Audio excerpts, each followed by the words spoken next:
दरवर्षी पण त्या शेतीतून घेता उत्पादन घेता, त्या शेतीला आपण काही देत आहोत का?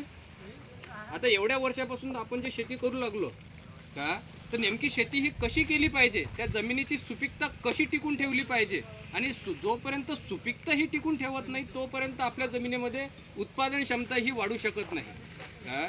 कारण की बेस आहे आपलीवाली जमीन. आता मला सांगा, आता आपण पाहलो जमीन करत असताना आपण जमिनीचं कधी माती परीक्षण केलं आहे का तुम्ही? का नेमकं आपल्या जमिनीला काय द्यावं लागते आपल्याला? कारण की जोपर्यंत आपण जमिनीचे नाही तोपर्यंत आपल्याला कोणत्याच घटकाची कमतरता ही दिसून येत नाही. त्याच्यासाठीच आपल्याला दुर्गापूरलाच आहे, आपलं कुठे आहे दुर्गापूरला, बडनेरापाशी जे दुर्गापूर आहे आपल्याला विद्यापीठ, तिथेच आपलं माती परीक्षण आणि पाणी परीक्षण म्हणजे जमिनीची माती परीक्षण काय हे करणं खूप गरजेचं आहे.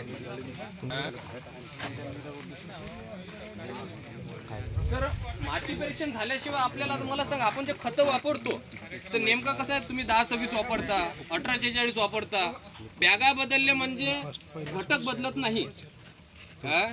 आपण काय करतो का, नाही मी 10-26 वापरलं, 18 वापरलं, 20-20-0-13 वापरलं. हे जे काय वापरता तुम्ही फक्त NPK, नत्र, स्फुरद, पालाश, मग 3च घटक वापरू राहिले. मग 3 घटकामुळे आपली शेतीचं उत्पादन वाढणार आहे का?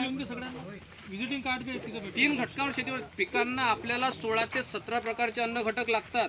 जसं मुख्य अन्न घटक कोणते आहे आपल्याला? NPK, नत्र, स्फुरद, पालाश.